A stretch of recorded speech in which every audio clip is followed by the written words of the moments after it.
නමස්කාර වේවා බුදුරුවනට සමදා බුදු හිමි සරණ යමි.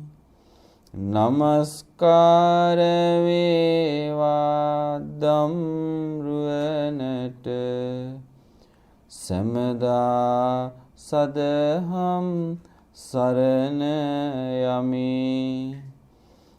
නමස්කාර වේවා සංඝරුවනට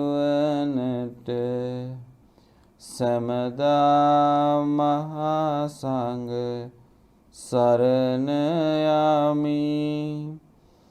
නමස්කාර වේවා තුනුරුවනට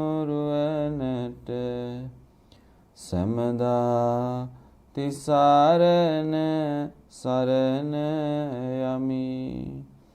සාදු සාදු සාදු.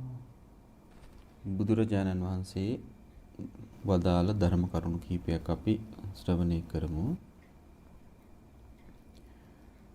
මහණෙනි, අශෘතවත් පෘථග්ජනයා ලෝකය සුදුසු අවස්ථාවේ ඇත්තේය. ලෝකය සුදුසු අවස්ථාවේ ඇත්තේ යයි කියයි. ඒ වුණාට ඔහු සුදුසු අවස්ථාව හෝ නුසුදුසු අවස්ථාව හෝ නොදනී. මහණෙනි, නිවන් මගෙහි හැසිරෙන්නට කාලය නොවූ නුසුදුසු වූ මේ අවස්ථා 8ක් ඇත්තේ. භාග්‍යවතුන් වහන්සේ වදාලා පෘථග්ජනයා ලෝකය සුදුසු අවස්ථාවේ තියනවා කියලා කියනවා. ඒ වුණාට ඒ පෘථග්ජනයා අශෘතවත් පෘථග්ජනයා සුදුසු අවස්ථාව දන්නෙත් නැහැ, නුසුදුසු අවස්ථාව දන්නෙත් නැහැ. භාග්‍යවතුන් වහන්සේ වදාලා නිවන් මගෙහි හැසිරෙන්නට නොවූ නුසුදුසු මේ අවස්ථා 8ක් ඇත්තේය. ඔන්න පළවෙනි අවස්ථාව. මේ කරුණු ටික කියලා දෙන්නේ මේ බණ කියන මමත් අහන ඔබත් හැම දිනාටම ලැබිච්ච දුර්ලභ අවස්ථාව පොඩ්ඩක් සිහි කරලා දෙන්න. නැත්නම් අපිට මේකේ වටිනාකම තේරෙන්නේ නැතුව යනවා. මහණෙනි, අරහත්තු සම්මා සම්බුද්ධ වූ විද්‍යාචර්ණ සම්පන්න වූ සුගත වූ ලෝකවිදු වූ අනුත්තර පුරිස ධම්ම සාරති වූ සත්තා දේව මනුස්සානං වූ බුද්ධ වූ භාග්‍යවත් වූ තථාගතයන් වහන්සේත් ලෝකේ උපන්නාහු වෙති. තථාගතයන් වහන්සේ ලෝකෙ ඉපදිලා පහළ වෙලා කෙලෙස් සංසිඳවන්නා වූ පිරිණිවීමට හේතු වන්නා වූ සත්‍ය අවබෝධ කරවන්නා වූ සුගතයන් වහන්සේ විසින් දෙසන ලද ධර්මයේ දේශනා කරනු ලැබේ. එතකොට තථාගතයන් වහන්සේ අරහත් සම්මා සම්බුද්ධ විද්‍යාචර්ණ සම්පන්න සුගත ලෝකවිදු අනුත්තරෝ පුරිස ධම්මසාරති සත්තා දේවමනුස්සාන බුද්ධ භගවා යන මේ ගුණයන්ගෙන් යුක්ත වූ තථාගතයන් වහන්සේ ලෝකේ පහළ වෙලා කෙලෙස් සංසිඳවන පිරිණිවීමට හේතු වන්නා වූ සත්‍ය අවබෝධ කරවන්නා වූ සුගතයන් වහන්සේ විසින් දේශන ලද ධර්මයක් ලෝකයේ ඇහෙනවා. එකල්හි අන්න එතකොට බුදු කෙනෙකුත් ලෝකයේ පහළ වෙලා ධර්මයක් ඇහෙනකොට කෙනෙක් ඉපදිලා ඉන්නවා නිරේ. කෙනෙක් නිරේ ඉපදිලා ඉන්නවා. මහණෙනි, මේ නිවන් මඟ හැසිරෙන්න නොකල්ලු නුසුදුසු පළමු අවස්ථාවයි. එතකොට ඒකේ තේරුම තමයි බුදු කෙනෙක් ලෝකේ පහළ වෙලා ධර්මයේ දේශනා කරනකොට කෙනෙක් නිරේ ඉපදිලා ඉන්නවා. එයාට ධර්මය අවබෝධ කරන්න බෑ. ගැලවුණා එතනින්. එතනින් ගැලවිලා මේ ඉන්නේ දැන්. තවද මහණෙනි ඒ අරහත් සම්මා සම්බුද්ධ ඒ ගුණයන්ින් යුක්ත තථාගතයන් වහන්සේ ලෝකයේ පහළ වෙලා ඉන්නවා. සුගතයන් වහන්සේ විසින් දෙසන ලද ධර්මයේද දේශනා කරනවා. කෙනෙක් තිරිසන් ලෝකයේ උපන්නේ වේ. මහණෙනි මේ නිවන් මඟ හැසිරෙන්න නොකල්ලු නුසුදුසු දෙවෙනි අවස්ථාවයි. කෙනෙක් බුදුරජාණන් වහන්සේ ලෝකේ පහළ ධර්මයේ දේශනා කරනකොට තිරිසන් ලෝකෙ ඉපදිලා ඉන්නවා. එයාටත් බෑ ධර්මය අවබෝධ කරගන්න. පින කියන්නේ අපේ එතනිනුත් ගැලවුණා. ඒකිනුත් ගැලවුණා. ඒකිනුත් බේරුණා. පින්වත්නි හිතන්න එපා මනුස්ස ජීවිතයක් ලබනවා කියන එක ලේසි වැඩක් කියලා. අපි අහලා තියෙනවා උදාහරණයක් කන කැස් බෑව වීසුදුරින් අහස බලනවා වගේ වැඩක් කියලා. මනුස්ස ජීවිතයක් ලබනවා කියන්නේ. ඔබට මේව ඇහිලා ඇති. මේ උදාහරණ ඇහිලා ඇති. භාගතුන් වහන්සේ වදාළේ එක ඇහැක් පේන කැස් බෑවෙක් මුහුදු පතුලේ ඉන්නවා. වියදණ්ඩක් මහා සාගරයට වැටෙනවා. මේ වියදණ්ඩ උතුරින් හමන හුළඟට දකුණට ගහගෙන යනවා. දකුණින් හමන හුළඟට උතුරට ගහගෙන යනවා. නැගෙනහිරින් හමන හුළඟට බටහිරට ගහගෙන යනවා. බටහිරින් හුළං හමනකොට නැගෙනහිරට ගහගෙන යනවා. සතර දිශාවේ සතර අනුදිශාවේ මේ වියදණ්ඩ පාවි තියෙනවා. මේ මුහුදේ පතුලේ කැස් බෑවෙක් ඉන්නවා. දැන් බලන්න උපමාව. වියදණ්ඩ අපි හිතමු එක පැත්තක සිදුරක් තියෙන මේ දණ්ඩ මුහුදට වැටෙන්නේ. ඔව් දැන් වියදණ්ඩ මහණෙනි වියදණ්ඩ පොළවේ තියෙනවා.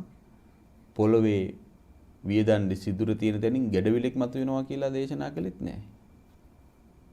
ඒක පොළවේ තියෙනකොට මේක එක තැන තියෙනවා. ගැඩවිලක් පොළවේ මතුවෙනවා. එහෙම නෙමෙයි දේශනා කළේ. මහා සාගරයට වැටෙන වියදණ්ඩ. එතකොට පොළවේ තියෙනවා වගේ එක තැනක පිහිරලා නැහැ. වෙනස් වෙනවා. ඒ කියන්නේ මේ දුර්ලභ බව පෙන්වන්න. කැස් බෑවෙක් මතු වෙනවා. හැබැයි ඒ කැස් බෑවගේ ඇස් දෙකම පේන කැස් බෑවෙකුත් නෙමෙයි. එක හැක් පේන කැස් බෑවෙක්. එයත් ටිකක් හොයාගන්න අමාරු කෙනෙක්. එතනිනුත් කැස් බෑවත් දුර්ලභයි. වියදණ්ඩත් එහෙ මෙහෙ පාවි තියෙන්නේ. එතකොට කැස් බෑව පැයෙන් පැයට උඩ එන්නෙත් නැහැ. දවසින් දවසට උඩ එනවත් නෙමෙයි. ඒ කැස් බෑවා එක වතාවක් මුහුදු පතුලෙන් උඩට එනවා. දෙවෙනි පාර එන්නේ අවුරුදු 100කට පස්සේ. තවත් අමාරුයි. එතකොට කැස් බෑවා එකපාරක් එනකොට ඔන්න වියදණ්ඩ තියෙනවා. ආයෙන්නේ අවුරුදු 100කට පස්සේ. එතකොට අර වියදණ්ඩ ඉතුරු වෙයිද? මහා සාගරේ දිරලා යනවා. අපි හිතමු දිරුවෙත් නැහැ. එහෙම තිබ්බා. කැස් බෑවා ඔන්න ආයෙ උඩට එනවා. භාගතුන් වහන්සේ අහනවා අසවදාලා ඔය කන කැස් බෑවා මුහුදු පතුලේ ඉඳලා අවුරුදු 100කට වතාවක් උඩට එනකොට අර වියදණ්ඩේ සිදුරින් කැස් බෑවගේ ඔළුව ගිහිල්ලා අහස බලනවා කියන සිද්ධිය වෙන්න පුළුවන්ද? භාගතුන් වහන්සේට ඒ ස්වාමීන් වහන්සේලා පිළිතුරු දෙනවා. ස්වාමීනි කලාතුරකින් වෙන්න පුළුවන්. ඒ උදාහරණය මේ පොඩක් මෙහෙම හිතන්නකෝ ටිකක් ළඟට අරගෙන හිතන්න. දැන් ඔබට තේරෙන්නේ ඒකේ බරපතලකම මේක අපි හැමදාම කියනවා. ඔබ ඉන්න වාඩි වෙලා ඉන්න තැන තියෙනවනේ. එතන ඉඳන් අඩි 10ක් ඉස්සරහින් ඔබ ඉන්න තැන ඔබගේ කකුල් දෙක ළඟ වියදණ්ඩ සිදුර. ඔබ මේ වියදණ්ඩ සිදුරේ ඉඳන් අඩි 10ක් ඉස්සරහින් ඔන්න කැස් බෑව මතුවෙනවා. අවුරුදු 100කට පස්සේ. වියදණ්ඩ සිදුර ඔබේ කකුල් දෙක ළඟ. කැස් බෑව මතුවෙන්නේ අඩි 10ක් ඉස්සරහින්. වියදණ්ඩ සිදුරෙන් අහස බලන්න බෑ කැස් බෑවට. ඒතකොට මේ අඩි 10ක් දුරට අඩි 10ක් ඇතුළේ මේ. අවුරුදු 100කට පස්සේ වියදණ්ඩේ සිදුර හිතන්න ඔබේ කකුල් දෙක ළඟමයි. හෙලවිලාවත් නැහැ. අවුරුදු 100කට පස්සේ කැස් බෑව අඩි 9ක් එහයින් මතුවෙනවා. ඒත් යන්නේ නැහැ. ඊළඟ අවුරුදු 100 අඩි 8ක් එහයින් මතුවෙන වියදණ්ඩ එහෙමමයි. ඒ යන්නෙත් නැහැ. ඔන්න වියදණ්ඩේ සිදුර ඔබේ කකුල් දෙක ළඟමයි. තාම එහෙමයි. කැස් බෑව අඩියක් එහයින් මතුවෙනවා. ඒත් යන්නේ නැහැ. වියදණ්ඩ ගාවින් මතුවෙනවා. කට්ටේ හැප්පිලා වියදණ්ඩ කැරකෙනවා. ඒ යන්නෙත් නැහැ. ඔන්න දවසක් එනවා කැස් බෑවර වියදණ්ඩේ සිදුර තියෙන තැනින්ම ඔළුව දාන දවසක් එනවා. එදාට වියදණ්ඩ නැහැ. ඒත් බෑ. අඩි 10ක් ඇතුළත මේ සිද්ධිය වෙන්න ඉඩකඩ මෙච්චර අඩු නම් කැස් බෑව නැගිනහිර මුහුදේ වියදණ්ඩ බටහිර මුහුදේ නම් කවදා කොතනක කොයි විදිහට කැස් බෑ වගේ සිදුර මේ හිස සිදුරෙන් ගිහින් අහස බලනවා කියන දේ වෙන්න පුළුවන්ද? හරි දුර්ලභයිනේ. බුදුරජාන් වහන්සේ වදාලා කන කැස් බෑව විය සිදුරෙන් අහස බලනවා කියන එක ඉක්මනට වෙන්න පුළුවන්. මනුස්ස ජීවිතයක් ලබනවා කියන එක එච්චර ඉක්මනට වෙන්නේ නැහැ. එතකොට මටත් ඔබටත් ලැබුණේ ඒ දුර්ලභ මනුස්ස ජීවිතය. ඒ දුර්ලභ මනුස්ස ජීවිතයයි මේ උරුම කරගෙන ඉන්නේ. එතකොට නිරයෙන් ගැලවුණා. බුදුරජාන් වහන්සේ නමක් ලෝකේ පහළ වෙලා ධර්මයේ දේශනා කරනකොට කෙනෙක් ඉන්නව ඉපදිලා තිරිසන් ලෝකේ. එයාටත් බෑ. එතනිනුත් ගැලවුණා. මහණෙනි දෙව් මිනිසුන් හට ශ්‍රාස්තු වූ ඒ තථාගත අරහත් සම්මා සම්බුදුරජාණන් වහන්සේ ලෝකේ පහළ වෙලා ධර්මයේ දේශනා කරනකොට කෙනෙක් പ്രേත ලෝකේ ඉපදිලා ඉන්නවා. මහණෙනි මේ නිවන් මඟ හැසිරෙන්න නොකල්ලු නුසුදුසු තෙවනි අවස්ථාවයි. නිරේ ඉපදුනොත්, තිරිසන් ලෝකේ ඉපදුනොත්, പ്രേත ලෝකේ ඉපදුනොත් බෑ. ඔන්න අවස්ථා තුනයි. බුදුරජාණන් වහන්සේ නමක් ලෝකේ පහළලා ධර්මයේ දේශනා කරනවා. යම් කෙනෙක් එක්තරා දීර්ඝ ආයුෂ ඇති දෙව්ලෝක උපන්නේ වෙයි.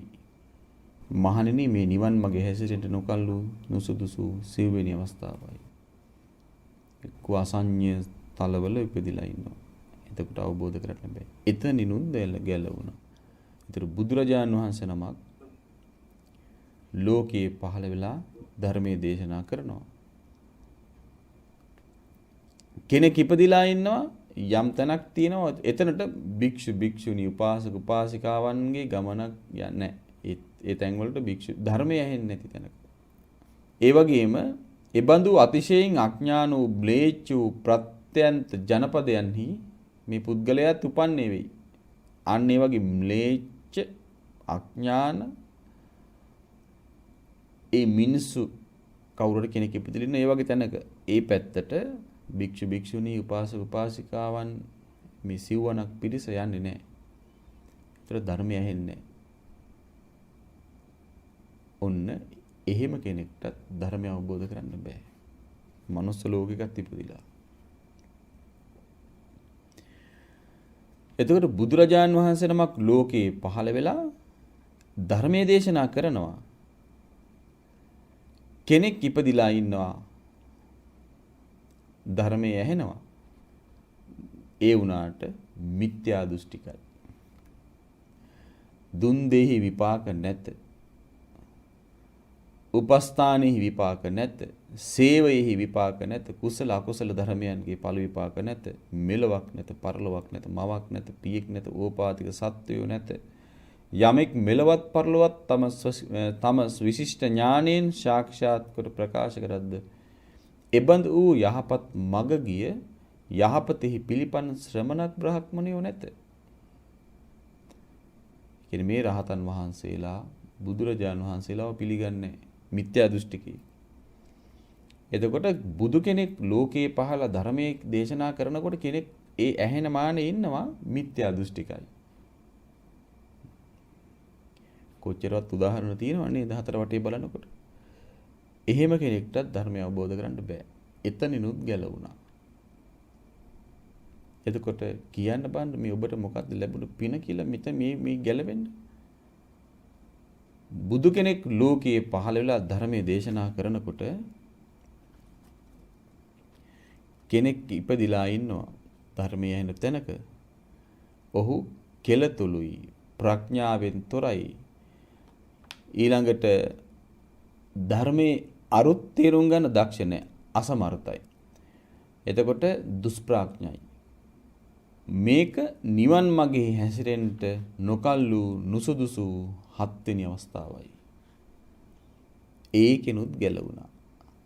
ඔන්න බුදුරජාණන් වහන්සේ නමක් කෙනෙක් ඉන්නවා ධර්මයේ ඇහෙනකොටම අවබෝධ කරන්න පුළුවන් ප්‍රඥාව සහිත තියුණු ප්‍රඥාවක් ඇති හොඳට අර්ථයේ වැටහෙන කෙනෙක් ඉපදිලා ඉන්නවා. වචන දෙක ඇහිච්ච ගමන් ධර්මයේ අවබෝධ කරන්න පුළුවන්. අන්නේදාට බුදු කෙනෙක් ලෝකේ පහළ වෙලා නැහැ. එබඳු කෙනෙක්ටත් ධර්මය අවබෝධ කරන්න බෑ. ඒතර ඔබ ඒකිනුත් ගැලවුණා. මේ ධර්මය ඇහෙනවද? එතකොට ඔබට හිතෙනවද මේ ලැබිච්ච අවස්ථාව කොච්චර දුර්ලභද කියලා?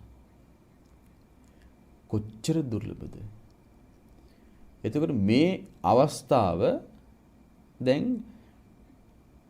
මේ ලැබිච්ච අවස්ථාව දුර්ලභයි. මේ අක්කන සූත්‍රයේ මේ කරුණ ටික තියෙන්නේ නේද? එතකොට මේ දුර්ලභයි මේ අවස්ථාව. ඒ දුර්ලභ අවස්ථාවක් උරුම කරගත්තා. ඔබ දැන් ටිකකට කලින් භාවනාවක් කළානේ මරණ සති භාවනාව. එතකොට ඒකෙදී ඒ මරණානුස්සති භාවනාවේදී මතකද? ඒ මරණානුස්සති භාවනාවේදී අපිට අපි කරා මරණය එන්න පුළුවන් විදි මව් කුස තුලත් මැරෙනවා. සමහරු මව් කුසෙන් එළියට එනකොට පෙකිනිවැල්ල බෙල්ලේ තියලා මැරෙනවා. ලදරු කාලේ මැරෙනවා. ඊළඟට පොඩි ළමයි මේ ළමා කාලේදී මැරෙනවා. දැකලා තියෙන උනතර තරුණ කාලෙත් මැරෙනවා. මැදි වයසෙත් මැරෙනවා. වයසට ගිහිල්ලත් මැරෙනවා. එතකොට අර දුර්ලභව ලැබිච්ච මනුස්ස ජීවිතයට වෙන්න තියෙන දේ මේ මරණයටපත් වීම. එතකොට ඒකෙදි මරණය අපි කරා එනකොට සල්ලි තියෙනවද නැද්ද? ওই මරණයට දැන් අපි ලෝකේ විවිධ රාමු හදාගෙන ඉන්නවා. ධනවත් දුප්පත් කියලා රාමු හදාගෙන ඉන්නවා. උගත් නූගත් කියලා රාමු හදාගෙන ඉන්නවා. බලවත් දුබල කියලා රාමු හදාගෙන ඉන්නවා. කුලවත් කුලහීන කියලා රාමු හදාගෙන ඉන්නවා. ගුණවත් ගුණහීන කියලා රාමු හදාගෙන ඉන්නවා. ලස්සන කැත කියලා රාමු හදාගෙන ඉන්නවා. දක්ෂ අදක්ෂ කියලා රාමු හදාගෙන ඉන්නවා. මරණයට ඒව අදාළ නැහැ. මරණයට ඒව අදාළ නැහැ. එතකොට මොන විහිළුවක්ද මේ? මොන විහිළුවක්ද? එතකොට මේ මරණය අත්වල බැඳගෙන ඉන්න එකක් අපිත් එක්ක. එතකොට උදෑසන මේ මරණය වෙන්නත් පුළුවන්. දහවල් කාලෙදිත් මේ මරණය වෙන්න පුළුවන්. මේ මරණය වෙන්නේ අර දුර්ලභ මනුස්ස ජීවිතේට. අර දුර්ලභව ලැබිච්ච මනුස්ස ජීවිතයේ කරා තමයි උදෑසන උනත් මරණය එන්නේ. අර අවස්ථා 8ෙන්ම බේරලා ලබාගත් දුර්ලභ මනුස්ස ජීවිතයට තමයි දහවල් කාලයේදී උනත් මරණය එන්නේ. හැන්දෑ කාලේ, රාත්‍රී කාලේ ඒක ස්ත්‍රියකට වෙන්න පුළුවන්, පුරුෂයෙකුට වෙන්න පුළුවන්. කිසි ભેදයක් නැහැ. මරණය එනවා. ඒක වතුරේ ගිලිලා මැරෙන්න පුළුවන්. එක්ක ගින්නට හසු වෙලා මැරෙන්න පුළුවන්. මේ මරණය එන්නේ අර දුර්ලභව ලැබුච්ච මනුස්ස ජීවිතේට. වාස විශ ශරීරගත වෙලා වෙන්න පුළුවන්. ලෙඩ රෝග හැදිලා වෙන්න පුළුවන්. ස්වභාවික විපතක් නිසා මොකක් හරි වෙන්න පුළුවන්. ඊළඟට හදිසි අනතුරක් නිසා වෙන්න පුළුවන්. සතෙක් දෂ්ට කළ වෙන්න පුළුවන්. අමනුෂ්‍යයෙක් නිසා වෙන්න පුළුවන්. කාගේ උපක්‍රමයක් නිසා වෙන්න පුළුවන්. එක්ක ආයුෂ ගෙවිලා වෙන්න පුළුවන්. එක්ක ආහාර හිර වෙලා වෙන්න පුළුවන්. එක්ක වතුර හිර වෙලා වෙන්න පුළුවන්. එක්ක හුස්ම හිර වෙලා වෙන්න පුළුවන්. එක්ක කකුල් දෙක පැටලිලා වැටලා වෙන්න පුළුවන්. මේ මොකකින් හරි මරණයටපත් වෙන්න පුළුවන්. එතකොට එහෙම දුර්ලභ මනුස්ස ජීවිතයේට ওই විදිහට මරණය එන්න පුළුවන්. එතකොට නිතර නිතර ඒ මරණය සිහි කිරීම තුළ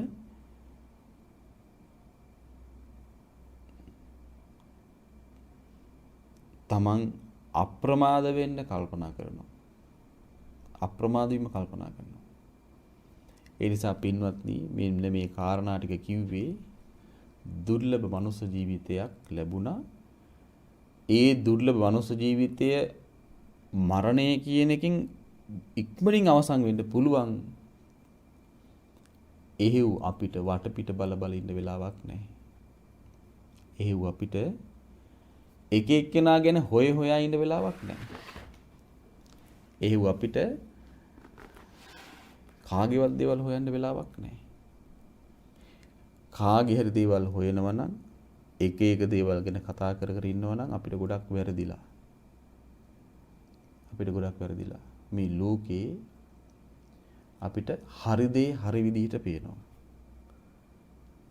මේ ලෝකේ වැරදි දේ අපිට වැරදියටම පේනවා. හරි කමක් නැහැ. හරි දේ හරි විදිහට පේනකොට කමක් ඒක වරදක් නැහැනේ. වැරදි දේ වැරදි විදිහට පේනවා. ඒකේ ප්‍රශ්නයක් නැහැ. හැබැයි වැරදි දේ හරි විදිහටත් පේනවා. හරි දේ වැරදි විදිහටත් පේනවා. එතකොට එතනදී ප්‍රශ්නයක්. හරි දේ හරි විදිහට පේනට කමක් නැහැ. ඒක කමක් නැහැ. වැරදි දේ වැරදි විදිහටත් පේනවා. හරි වරද්දක් නැහැ. එහෙම පෙනිලත් අපි ඒ හරි දේ හරි විදිහට පෙනිලා වැරදි දේ වැරදි විදිහට පෙන්ලා අපි යනවනේ ඒ කරුණ නිවැරදි කරන්න. ඒකට චෝදනා කරන්න යනවනේ. වැරදි දෙයක් අපිට පේනවා. අපි යනවා චෝදනා කරන්න. හරි දේ තියෙනවා. හරි දේ නොකරනකොටත් අපි චෝදනා කරන්න යනවා. හැබැයි ඒ ASCII වැරදි දේ හරියට පේනවා. වැරදි දේ හරි කියලා පේනවා. හරි දේ වැරදි කියලා පේනවා. එතකොට මේ ඔන්න ඔය වගේ ලෝකයක් මැද තමයි ඉන්නේ. එතකොට අපි දුර්ලභව ලැබුණු මනුස්ස ජීවිතයේ මරණයෙන් අවසන් වෙන්න පුළුවන් ජීවිතේ වරද්ද ගන්න හොඳ නැහැ. වරද්ද ගත්තොත් ඉවරයි.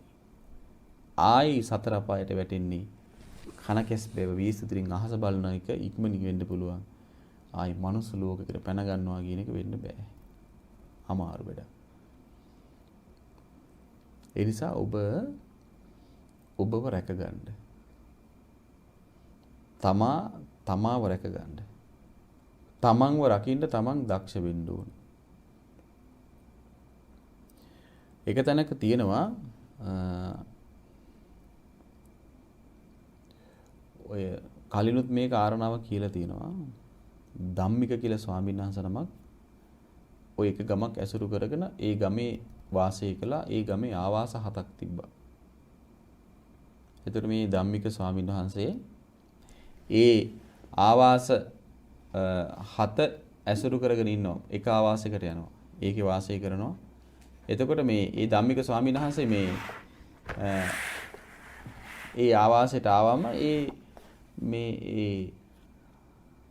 ආවාසයේ ඉන්න ස්වාමීන් වහන්සේලා ටික දවසකින් යනවා. ඒතර ගමේ ඒ ආවාසය ඇසුරු කරගෙන ඉන්න මිනිස්සු කල්පනා කළා මේ ඔය ඉන්නේ කවුරුත් යනවා මොකද දන්නේ නැහැ. එතකොට මේ මිනිස්සු හොයලා බලනකොට ධම්මික ස්වාමීන් වහන්සේ බනිනවා. අර ආගන්තුකව වඩින ස්වාමීන් වහන්සේලාට බනිනවා. හොඳටම බනිනවා. එතකොට ඒ ගමේ උපාසක වරුන්ට හිතුණා මේ ධම්මික ස්වාමීන් වහන්සේ බනිනවා. ඒ නිසා යන්නේ අපෙන් අඩුවක් කියලා නෙමෙයි. කියලා ඒ උපාසක පිරිස ගිහිල්ලා කිව්වා ධම්මික ස්වාමීන් වහන්සේට මෙහි ඉන්න එපා. ඔබ වහන්සේ මෙහෙන් වඩින්න. දෙවනි ආවාසෙට ගියා ධම්මික ස්වාමීන් වහන්සේ. එහෙදිත් බනිනවා. ඒ ආවාසයේ ඇසුරු කරගෙන ඉන්න මිනිස්සුත් ධම්මික ස්වාමීන් වහන්සේ පැන්නුවා. 3 වෙනි එකට ගියා. එහෙත් එමයයි 4 වෙනි එකට ගියා. එහෙත් එමයයි 5ට ගියා 6ට ගියා පැන්නුවා. 7 වෙනි එකට ගියා. 7 වෙනි එකනොත් පැන්නුවා. දැන් ආවාස 7ෙන්ම පැන්නුවා. දැන් කල්පනා කළා යන්න තැනක් නැහැ. එහෙනම් මට හොඳයි බුදුරජාන් වහන්සේ ළඟට යන්න කියලා. මට දැන් යන්න තැනක් නැහැ. බුදුරජාන් වහන්සේ ළඟට යන එක තමයි හොඳ කියලා ධම්මික ස්වාමීන් වහන්සේ පාත්‍ර සිවුර අරගෙන බුදුරජාන් වහන්සේ ළඟට ගියා. ඊට පස්සේ භාගතුන් වහන්සේ අහනවා ධම්මික ඔබ කොහින්ද මේ එන්නේ? මේ සියල්ල දන්නා සියල්ල දක්නා තථාගතයන් වහන්සේ අහනවා මේ කොහින්ද එන්නේ? ඔබ ස්වාමීනි මම අර ಜಾති භූමි වාසී ඒ උපාසකවරුන් හිටපු ගමේ තමයි මං ඒ ආවාස 7 හිටියා. මම හැම ආවාසයකින්ම එළෙව්වා. ඒතර භාගතුන් වහන්සේ දේශනා කරනවා ඉතින් කමක් නැහැ ධම්මිකේනි. ඔබට ඉතින් එහි ඉඳලා ඇති වැඩිය මොකද්ද? ඔබ ඉතින් කොහොම හරි අවසානයේ මංගාවට ආවනේ කියලා භාගතුන් වහන්සේ වදාලා. භාගතුන් වහන්සේ ඒ වෙලාවේ ලස්සන උපමාවක් වදාලා මට මේ ධම්මික මේක කලින් වෙච්ච සිද්ධියක්. මට මේ උපමාවක් මතක් වෙනවා. මුහුදු ගමන් යන මේ වෙලෙන්දෝ දැන් නැව්වලනේ යන්නේ. එතකොට මේ ඒ වෙලෙන්දෝ කුරුල්ලෙක් අරගෙන යනවා නැවේ. දැන් මුහුද මැදදී එයාලට ගොඩබිමක් හොයාගන්න උවමනා වෙච්ච වෙලාවට අර ඒ කුරුල්ලව අතහරිනවා. එතකොට ඒ කුරුල්ල උතුරු දිහාවට පිහාඹගෙන යනවා. එහි ගොඩබිමක් හම්බුනොත් එයා එන්නේ නැහැ. එතකොට නැවේ වෙලෙන්ද දන්නවා මේ පැත්තේ ගොඩබිම කුරුල්ල ආවේ නැහැ. එහෙනම් නැවේ මේ පැත්තට පදවන්න ඕන කියලා නැවේ මේ පැත්තට හරවගෙන පදිනවා. හැබැයි උතුරු දිශාවේ ගොඩබිමක් හම්බුනේ නැත්නම් කුරුල්ල පියාඹගෙන යනවා දකුණට. එහෙ හම්බුනේ නැත්නම් නැගෙනහිරට පියාඹනවා. එහෙ හම්බුනේ නැත්නම් බටහිරට පියාඹනවා. ඒතර එයා හතර වටේ ගිහිල්ලා ගොඩබිමක් හම්බුනේ නැති වුනහම ආයි නැවට එනවා. ධම්මික නුඹත් ඒ වගේ තමයි. නුඹත් ඒ වගේ කිව්වා. අර ආවාස 7ෙන්ම පැන්නුවට පස්සේ යන්න තැනක් නැති නිසා නුඹ මාගාවට ආවනේ කියලා භාගතුන් වහන්සේ දේශනා කළා. එතකොට මේ භාගතුන් වහන්සේ හරි ලස්සන කතාවක් මේකේ දේශනා කරනවා. කෝරව්වේ කියලා රජ කෙනෙක්ගේ විස්තරයක්. ඒ රජතුමාට සුප්පතිට්ඨ කියන නුගරුකක් තිබුණා. ඒ නුගරුකේ මේ ලুকু ගෙඩි හැදෙනවා. ශාකා 5කට බෙදලා තියෙන මේ නුගරුක. යොදුන් 5කට අතු විහිදිලා තියෙනවා. එතකොට මී පැණි වගේ රහ ලুকু නුග ගෙඩි. එතකොට එක ඒ අතු 5ක ශාකා 5කට බෙදලා තියෙනවා. එක අත්තක කොටස් රජතුමයි අන්තපුර ස්ත්‍රීන් අනුභව කරනවා. එක කොටසක් හමුදාව, ඊළඟ කොටස ජනපද වාසීන්, අනිත් කොටස ශ්‍රමණ බ්‍රහ්මරුන්, අනිත් කොටස තිරිසන් සතුන්ට වෙන් කළා තිබ්බා. එතකොට කවුරුත් එකිනෙකාට හිංසා කරගන්න නැතුව ඒ නුග ගහේ ගෙඩි අනුභව කරනවා. ඒ කියන්නේ ප්‍රශ්න නැහැ. මේ අත්ෙන් හොරෙන් කන්නේ අරයා මේකෙන් හොරෙන් කඩාගෙන එහෙම ප්‍රශ්නයක් නැහැ. තම තමන්ට අයිති කොටසෙන් තම තමන් කනවා. ඇති තරම් කණ්ඩක් තියෙනවා. දවසක් පුරුෂයෙක් ආවා. ඒක මිනිස්සෙක් ඇවිල්ලා අර සුප්පතිට්ඨ නුග ගඟට හොඳට කාලා නුග ගෙඩි අත්තක් කරලා දාලා ගියා. එතකොට මේ නුග ගහට අධිග්‍රහිත දෙවිය කල්පනා කළා මහා පවිතු මිනිස්සෙක්. මිනිහෙක්. මේ මහා පාපී මේ මිනිසයා ඇතිතරම් ගෙඩිත් කාලා ඒ මදිවට මේ අත්තකුත් කරලා දාලා ගියා. මෙයා මේ වෘක්ෂ දේවතාව කල්පනා කළා අදින් පස්සේ මම ගෙඩි දෙන්නේ නැත ගහේ ගෙඩි හැදෙන්නේ නැත කියලා මෙයා හිතලා දැන් ගෙඩි හැදෙන්නේ නැහැ එදා ඉඳන්. එතකොට කෝරව්වේ රජතුමාට මේ ගහේ ගෙඩි හැදෙන්නේ නැති නිසා මොකද කියලා කල්පනා කළා. රජතුමාට අදහසක් ආවා. සක්දිවිඳු ළඟට ගිහිල්ලා කෝරව්වේ රජතුමා කියනවා සක්දිවිඳු හම්බෙලා සක්දිවිඳුත් එක්ක කතා කරනවා. මේ නිදුකාණනි උඹ දන්නේ නැද්ද සුප්පතිට්ට මේ නුගරුකේ ගෙඩි හැදෙන්නේ නැහනේ. එතකොට සක්දෙවිඳ මේ සිද්ධිය දැකලා මොකද කළේ? මහා හුලඟක් එක්ක ලොකු වැස්සක් වහින්න ඉරිදියක් පෑවා. ඒ හුලඟ එනවා හොඳ වැස්සකුත් එක්ක. හොඳට වැහැලා හොඳට පොළව තෙමිලා තියෙන වෙලාවක හුලඟ ආවම අර නුගරුක පෙරළුණා.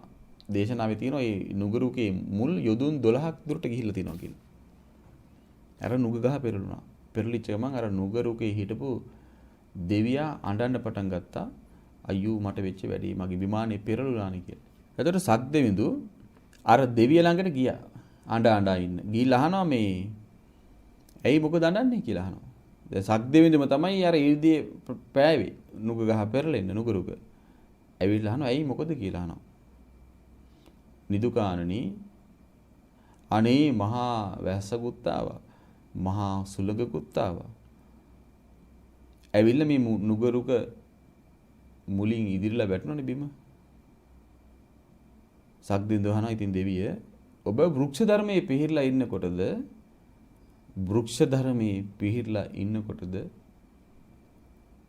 මහා වැසි මහා සුළං වලින් නුඹේ මේ විමානේ පෙරළුණේ. එතකොට අර දෙවිය අහනවා නිදුකාණෙනි මොකද්ද වෘක්ෂ ධර්මයේ කියන්නේ? මොකද්ද වෘක්ෂ ධර්මයේ කියන්නේ කියලා.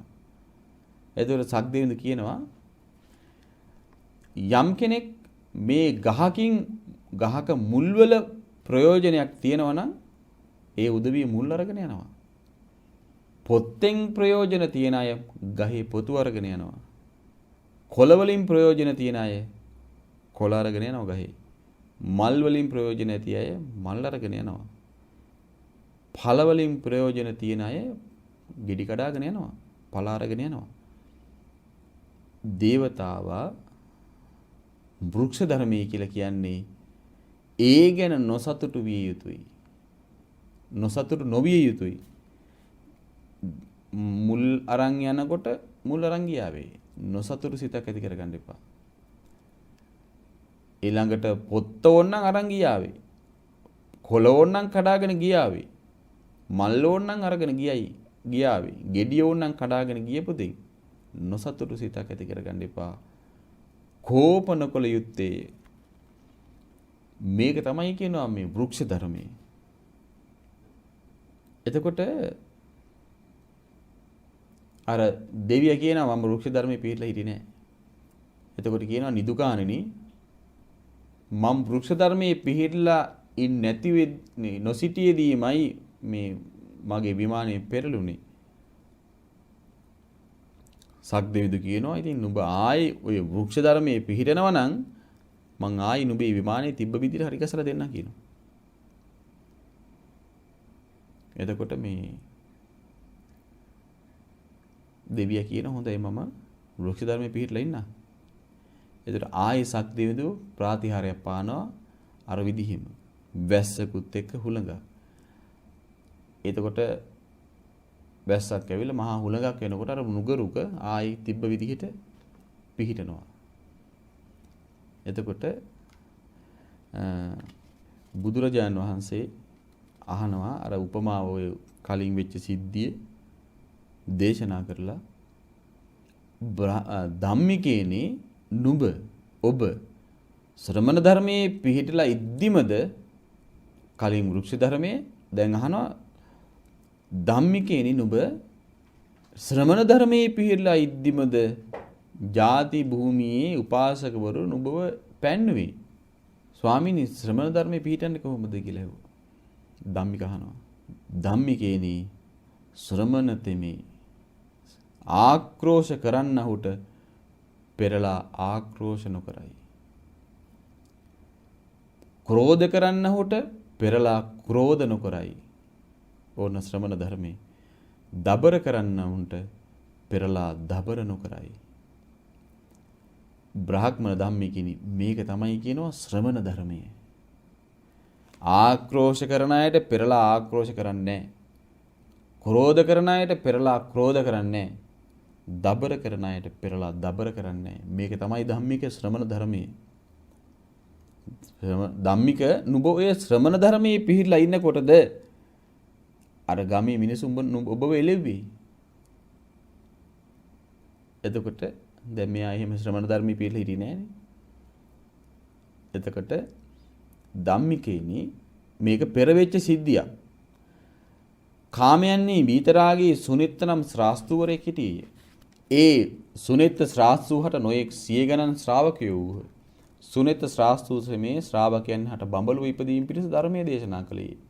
සුනිත්ත කියලා ශ්‍රාස්තුවරයෙක් හිටිය අතීතේ. ඒ සුනිත්ත ශ්‍රාස්තුවරයා ඒ තමන්ගේ ශ්‍රාවකයන්ට බඹලව උපදින්න ධර්මයේ කියලා දෙනවා. ධම්මිකේනි යමෙක් බඹලව ඉපදීම පිණිස දහම් දෙසන සුනිත්ත ශ්‍රාස්තුහට ඒ ශ්‍රාස්තු කෙරෙහි හිත් අපහදව ගත්තොත් ඔව්හු කය බිඳී මරණින් මතු අපාය දුර්ගත විනිපාත නම් වූ නිරේ උපන්න.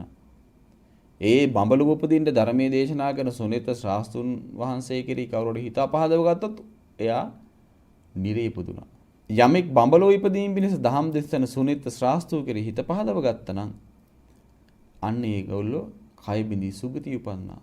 මරුණට පස්සේ එහෙම දේශනා කළා බුදුරජාන් වහන්සේ දේශනා කරනවා අන්න එහෙම ඒ ශ්‍රාස්තුන් වහන්සේගෙන හිත අපහදව ගත්ත කෙනා බොහෝ පව් රැස් කරයි. බොහෝ පව් රැස් කරයි. ඒ කියන්නේ ඒ පව බොහෝ පව් රැස් කරයි නිරයින් තමයි අවසන් වෙන්නේ.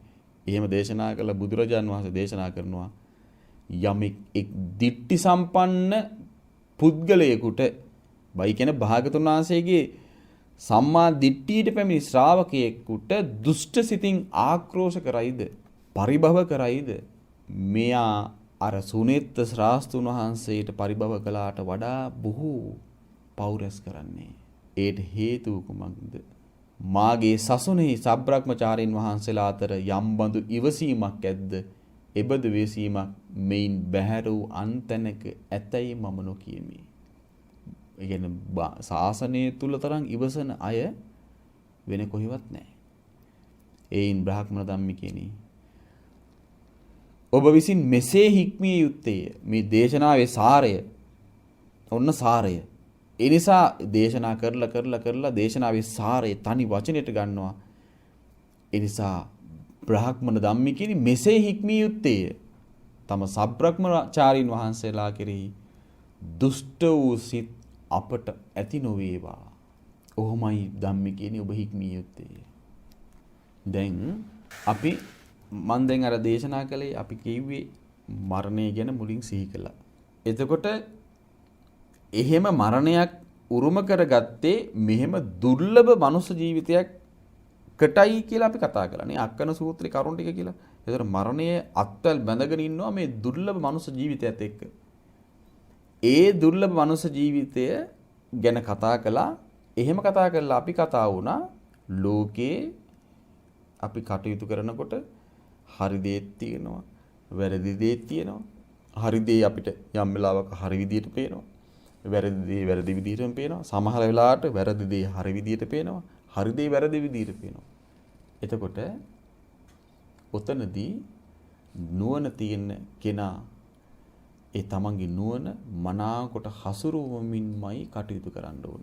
එතකොට එහෙම කියන්නේ අපි වරද්ද ගත්තොත් වචනයක් හරි වරද්ද ගත්තොත් දිට්ඨි සම්පන්න පුද්ගලයෙක් කෙරෙහි යා බොහෝ පෞරස් කරගන්නවා. අර සුනිත ශ්‍රාස්තුන් වහන්සේට බැනලා පෞරස් කරගත්තට වඩා.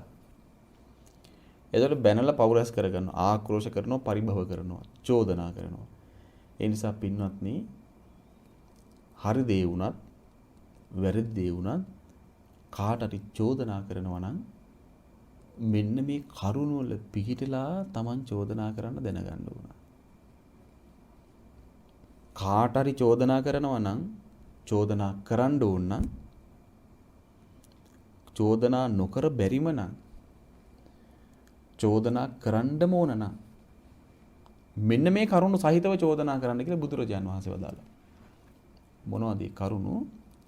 මහණෙනි අනුන්ට චෝදනා කරනු කැමැති චෝදක භික්ෂුව විසින් පස් කරුණක් තමා තුළ ඇද්දයි නුවණින් විමසා. කරුණු පහක් තමන් තුළ තියෙනවද කියලා නුවණින් විමසලා මේ භික්ෂුව ගැන කියන්නේ. එතකොට භික්ෂුව ගැන කිව්වා කියලා අපිට අදාළ නැහැ කියලා කියන්න බෑ. එතකොට මේක ගිහි පැවිදි මාර්ග දෙකක් නැහැනේ. හැමෝටම ආර්ය අෂ්ටාංගික මාර්ගයමයි නිවන් අවබෝධ කරනවා නම් පුරුදු කරන් තියෙන්නේ. ඒකායන මාර්ගය.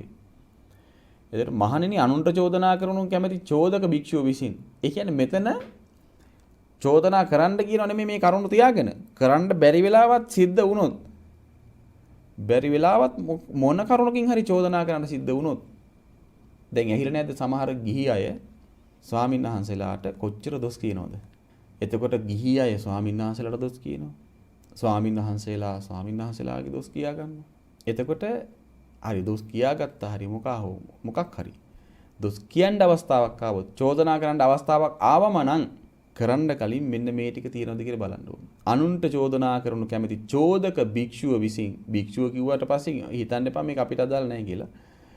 පස් කරුණක් තමා තුළ තියෙනවද නුවණින් විමසන්න ඕන. කරුණු පහක් තමන් තුළ තියෙනවද කියලා.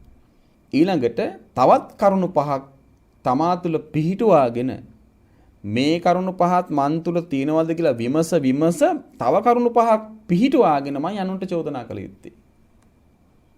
මොනවද ඒ කරුණු පහ? මේ ටික ඇහුවට පස්සේ ඇස් තිබ්බත් අන්ධෙක් වගේ තමයි ඉඳ වෙන්නේ.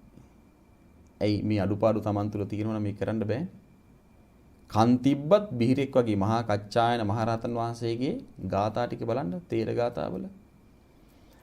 ඔන්න අනුන්ට චෝදනා කරනු කැමති කෙනා Taman තුල මෙන්න මේ කරුණු ටික තියෙනවද කියලා විමසලා බලන්න ඕන.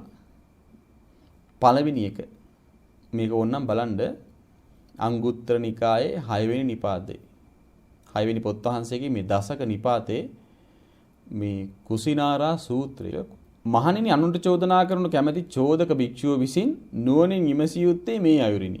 මම වනාහි පිරිසිදු වූ කායික ක්‍රියාවන් ඇති කෙනෙක් නොවෙම්ද? මම මේ පිරිසිදු කායික ක්‍රියා තියෙන කෙනෙක් නෙමෙයිද? ඊළඟට පිරිසිදු කායික ක්‍රියාවෙන් යුක්ත වූ මා තුල සිදුරු නෑ නේද?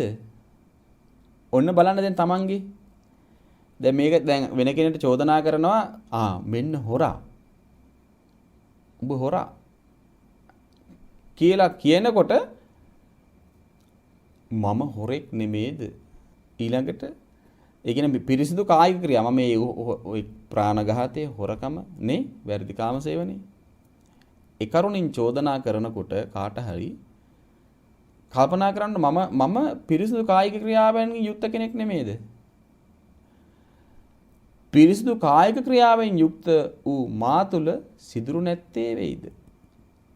මං පිරිසිදු කායික ක්‍රියාවෙන් යුක්ත මම සිදුරු නැතුව නේද ඉන්නේ?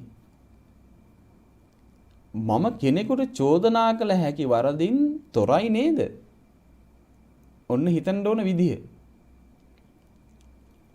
දැන් මෙහෙම හිතන්නකො මේ දේශනාව කරන්න කල්පනා කළේ වෙන මොකටවත් නෙවෙයි. මේ දේශනාව කරන්න මේ විදියට කරන්න කියලා හිතුනේ අපි පංච උපාදානස්කන්ධය ගැන අහනවා. ඊළඟට පටිච්ච සමුප්පාදය ගැන අහනවා. ආයතන ගැන අහනවා. ඊට පස්සේ මේ ධර්මය අහනවා ආර්ය සත්‍ය විදියට අහනවා. අසුභයයි කියලා මේක අහනවා. එතකොට මේ බොජ්ජංග ධර්ම ගැන අහනවා. එතකොට සතර සම්‍යක් ප්‍රධාන වීරිය, සතර සතිපට්ඨානෙ, සතර ඉර්ධිපාද ගැන අහනවා. පංච ඉන්ද්‍රිය ගැන අහනවා. පංච බල ගැන අහනවා. සප්ත බොජ්ජංග ආරෂ්ඨ මේ බෝධිපාක්ෂි ධර්ම 37ම ගැන මහා අපි මේ ධර්මයේ පුරුදු කරගන්න හදන්නේ. හැබැයි අපි දන්නේම නැතුව අපේ කටින් දිට්ටි සම්පන්න පුද්ගලයෙක්ට බැනලා දුෂ්ට සිතින් එයා මේ ජීවිතේ මාර්ගඵල ලබන්න ඕන කරන හේතු සම්පත්තික නසාගත්තා. දේශනාවේ තියෙනවා මේ ජීවිතේ යාර අධිගමයන් ලබන්න බෑ කියලා තියෙනවා නේද විශාර අකෝසක සූත්‍රය මට මතක හැටියට. එතකොට මොනතරම් ගැඹුරු ධර්මයේ ගොච්චර මතක තියාගෙන හිටියත් හැබැයි දිට්ඨි සම්පන්න පුද්ගලයෙක් දුෂ්ට සිතින් බැන්නනම් අර අහපු ධර්මයේ ඇසුරු කරගෙන ප්‍රතිඵල ලබන්න බෑ මාර්ගඵල ලබන්න බෑ. එතකොට අපි කොච්චර පරිස්සමින් කටයුතු කරන්න ඕනද? ඔබත් එක්ක ගිහි අය විදිහට සමහර විට අපි දන්නේ නැහැ. මාර්ගඵලලාභී කෙනෙක් ඉන්නවා වෙන්න පුළුවන්. ඇසුරු කරන ස්වාමීන් වහන්සේලා, දකින්න ස්වාමීන් වහන්සේලා අතර මාර්ගඵලලාභී ශ්‍රාවකයෝ ඉන්නවා වෙන්න පුළුවන්. එතකොට අපි කොච්චර පරිස්සම් වෙන්න ඕනද? දිට්ඨි සම්පන්න පුද්ගලයෝ භික්ෂුන් වහන්සේලා අතර ඉන්න පුළුවන්. එතකොට අපි කරුණු දැනගෙන හෝ නොදැන හෝ ආක්‍රෝෂ කරන්න ගියොත්, පරිභව කරන්න ගියොත් මේ ජීවිතයේ මාර්ගඵල ලබන්න තියෙන හේතු සම්පත් සිඳ ගන්නවා. තල් ගහක කරටිය කරනවා වගේ. ආයි ලියලන්නේ නැහැ. එතකොට අන්න ඒ හානිය නොවේවා කියලා හිතක් ඇති කරගෙනයි මේ කරුණ ටික පෙන්නලා දෙන්නේ.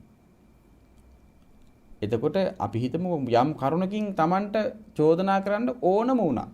ඕනම වෙනා නම් මෙන්න මේ කරුණ ටික තියෙනවද කියලා බලලම කරන්න. එතකොට මේ කියන්නේ මේ ටික කියලා දෙන්නේ Tamanට තමන්ව රකින්න කියන අදහසින්. වෙන කෙනෙක් අපිව රකින්නේ නැහැ. වෙන කෙනෙක් අපිව රකින්නේ නැහැ. අපිම තමන්ව රැක ගන්න ඕන. දුර්ලභයි මනුස්ස ජීවිතේ. මරණයත් එක්ක අත්වල බඳන් ඉන්න අපි මේ වටපිට බලබල මේ කුණු ගොඩවල් එකතු කර කර යන්න ඕනේ. තමන්ට තියෙන්නේ මේ උත්තම ධර්මය හම්බ වෙච්ච වෙලාවේ, මේ කණ්ණාඩිය හම්බ වෙච්ච වෙලාවේ තමන්ගේ පැත්තට කණ්ණාඩිය හරව ගන්න තියෙන්නේ. තමන්ගේ අඩුපාඩු තමන්ට බලන්න මේ ධර්මයේ හම්බුනේ. අරයා මේක කරනවද? අරයා දුස්සීලද? මෙයා දුස්සීලද? අරයාගේ සීලය මොකද්ද? මෙයාගේ ප්‍රතිපත්ති මොකද්ද? මෙයා රැයට වළඳනවද? මෙයා මුදල් පාවිච්චි කරනවද? මේ මුන්නහන්සේගේ තුන් සිවුරද පාවිච්චි කරන්නේ? එහෙම හොය ඉන්න වෙලාවක් නෙමෙයි මේක. එහෙම හොයනකොට දැන් හිතන්නකෝ මේ ස්වාමීන් වහන්සේ මේ රැයට වළඳනවද දන්නේ කියලා හොයන්න ගිය ගමන් කොච්චර හිතට අපහසුවක්ද? කොච්චර හිතට අපහසුවක්. ඇයි ඉතින් වෙන වැඩක් කරන්න නැහැනේ. Tamanට තියෙන්නේ දාන දෙන්න. දාන දීලා පින්දස් කරගන්න. ඒතකොට තමන්ට අර ස්වාමීන් වහන්සේ වළඳනවද නැද්ද කියලා හොයන්න ගිය ගමන් තමන්ට තමන් ගැන හොයන්න බෑ. තනිකර අකුසලයකින් යට වෙන්නේ. තනිකර අකුසලයකින් පීඩා විඳින්නේ. අකුසලයකින් යට වෙලා අකුසලයකට යට වෙලා යන්නේ. දවසක් මේ ආනන්ද ස්වාමීන් වහන්සේ මේ භාගතුන් වහන්සේ ළඟට ඇවිල්ලා වන්දනා කළා. භාගතුන් වහන්සේට මේ කාරණාව කියලා දෙනවා. අහනවා භාගතුන් වහන්සේගෙන්. ස්වාමීනි, කුසල් වලින් ලැබෙන යහපත කුමක්ද? ආනිසංසය කුමක්ද? මේ ආනන්ද මේ ස්වාමීන් වහන්සේ බුදුරජාන් වහන්සේගෙන් අහන්නේ. ඒතර උන්වහන්සේලා පශ්චිම ජනතාව ගැන අනාගතයේ ගැන කොච්චර හිතුවද? උන්වහන්සේලා මේක නොදැන අහනව නෙමෙයි. දැනගෙන අහන්නේ. එතකොට මේ අපි ගැන අනුකම්පාවෙන් මේ අහන්නේ. එතකොට උන්වහන්සේලා කොච්චර දුරදිග බැලුවද? ඒ දුරදිග බලලා අපි වෙනුවෙන් මේ ප්‍රශ්න ටික අහලා තියෙන්නේ. අපේ ප්‍රශ්න වලට උත්තරයි එදා ප්‍රශ්න විදිහට ඒ උත්තම ශ්‍රාවකයන් වහන්සේලා පැන නැගුවේ. අපේ ප්‍රශ්න වලට උත්තර එදා ඇහුවේ. ඒ උත්තර ටික මේ අපිට තියෙනකොට මේ උත්තර ප්‍රශ්නයක් කරගෙන කොච්චර දුක් විඳිනවද අපි? මේ ඒ උත්තර ටික ප්‍රශ්න කරගෙන කොච්චර දුක් විඳිනවද අපි? ඒතර ස්වාමීනි, කුසල් වලින් ලැබෙන යහපත කුමක්ද? ආනිසංසය කුමක්ද? ආනන්දේනි, කුසල් වලින් ලැබෙන යහපත නම් ආනිසංසය නම් පසුතැවිල්ල නැතිකමයි. පසුතැවිල්ල නැතිකමයි. එතකොට අපේ ජීවිතයේ යම් වෙලාවක පසුතැවිලි වුණා නම්, මේ මොහොතේ පසුතැවිලි වෙනවා නම්, ඒ හැම වෙලාවම ඒ හැම මොහොතකම පසුතැවිල්ලක් එක්ක අපි වාසය කරනවා නම් ඒකට හේතු තමයි අකුසල්. තනිකර අකුසල්. කුසලයෙන් කවදාවත් පසුතැවිල්ලක් එන්නේ නැහැ. ඇයි? කුසල් වලින් ලැබෙන යහපත කුමක්ද ස්වාමීනි? ආනිසංසය කුමක්ද? ආනන්දේනි, කුසල් වලින් ලැබෙන යහපත නම් ආනිසංසය නම් පසුතැවිල්ල නැතිකමයි. ස්වාමීනි, පසුතැවිල්ල නැතිකමින් ලැබෙන යහපත කුමක්ද? ආනිසංසය කුමක්ද? කොච්චර නුවණැති ප්‍රශ්නද මේ. ආනන්දේනි පසුතැවිලි නැතිකමින් ලැබෙන යහපත නම් ආනිසංසය නම් ප්‍රමුදිත බවයි. ප්‍රමුදිත බවයි. එතකොට යම් වෙලාවක ප්‍රමුදිත බව තියෙනවා කියලා කියන්නේ එතන පසුතැවිල්ල නැහැ. පසුතැවිල්ල නැහැ කියලා කියන්නේ එතන අකුසල් නැහැ. එතකොට ජීවිතේ අපිට ප්‍රමුදිත බව කියන එක අපේ ජීවිත තුළ උපදව ගන්නවා නම් ඒ කලාතුරකින් කෙනෙක්. අතිශය කලාතුරකින් කෙනෙක්.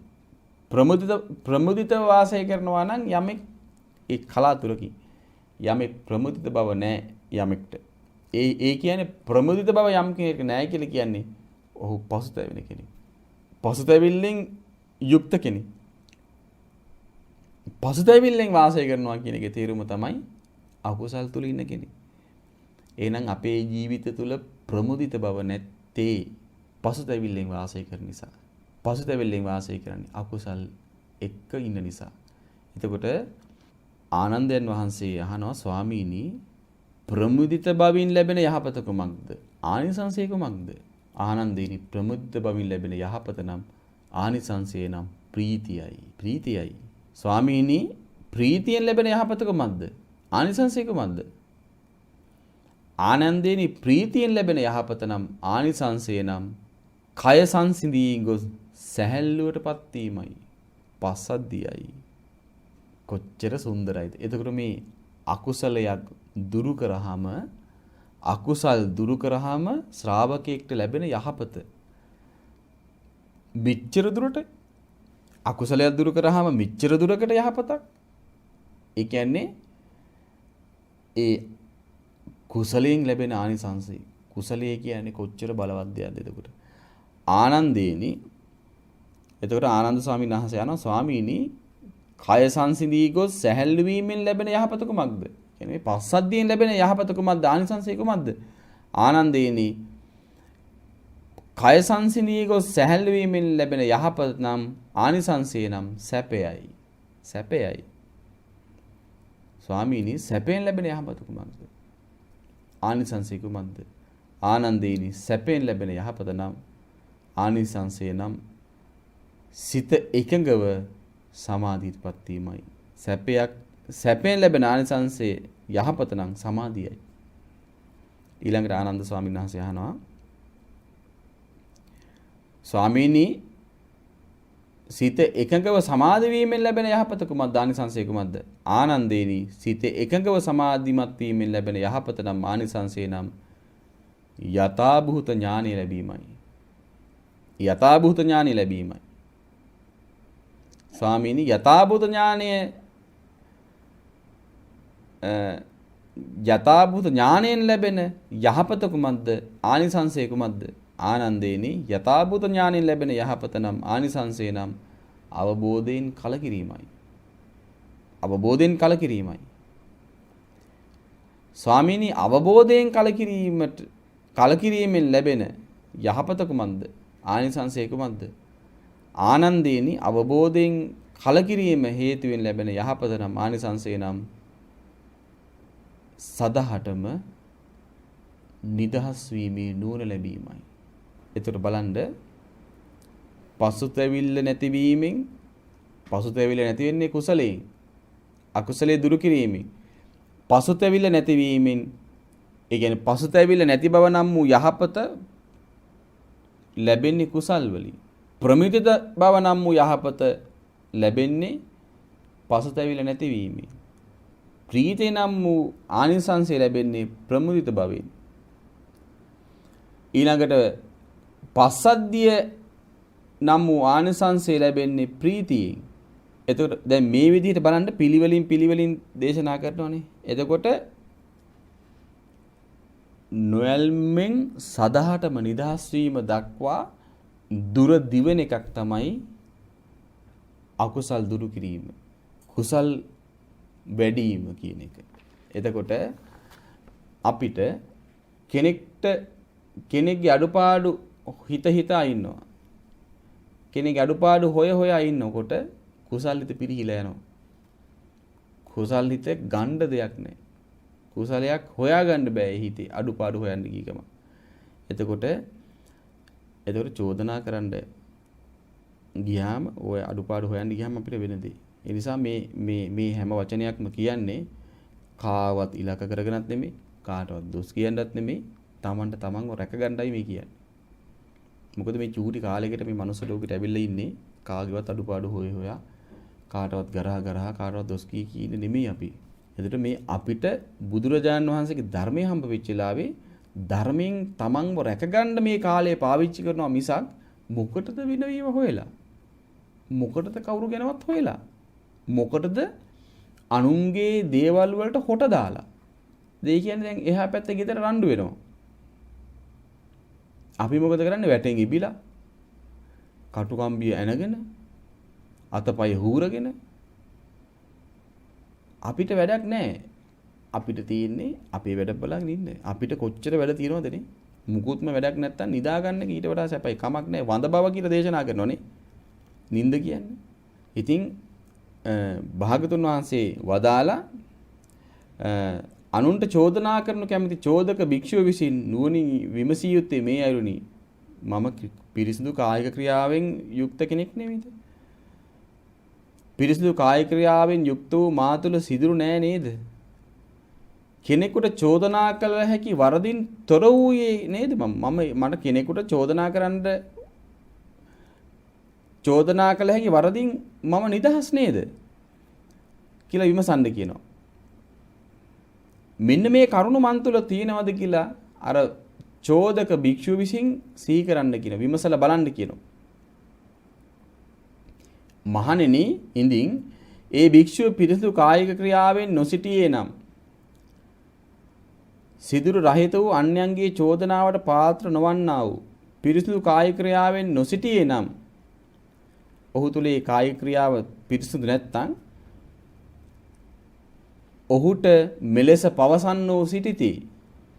මම අර කායික ක්‍රියාවල් මගේ අපහසු නම් මට මෙහෙම කට්ටිය චෝදනා කරනවා. එම්බා ආයුෂ්මත ඉස්සලා තමන් කායිකව සංවර වෙන්න. ඉස්සලා තමුන් කායිකව සංවර වෙන්න කියලා මට චෝදනා කරනවා. එතකොට ඒ චෝදනාව අර මට එනවා. එයයි මම සත්තු මර හොරකම් කර වැරදි කාමසයෙන් යෙදී අනුන්ට චෝදනා කරනවා. එහෙනම් මම ඒ චෝදනාව කරන්නේ පිරිසිදු කාය ක්‍රියා සහිතවයි. එහෙනම් බලාගෙන ඉන්න අය මට චෝදනා කරනවා ඉස්සෙල්ලා නුඹ නිවැරදි වේයන් කායික ක්‍රියාවලින්. එතකොට අපි ඒ කරුණෙන් කායික ක්‍රියා පිරිසිදුයි නම් විතරයි ඔන්න කාට හරි ඒ කරුණෙන් චෝදනාවක් කරන්න පුළුවන්. ඊළඟට බුදුරජාන් වහන්සේ වදාලා අනුන්ට චෝදනා කර කැමති චෝදක භික්ෂුව විසින් නුවණින් විමසිය යුත්තේ මේ අයුරිනි. මම වනාහි පිරිසිදු වාචික ක්‍රියාවන් නැති කෙනෙක් නේද? එයාට කල්පනා කරන්න කියන මම වචනයෙන් පිරිසිදු කෙනෙක් නේද?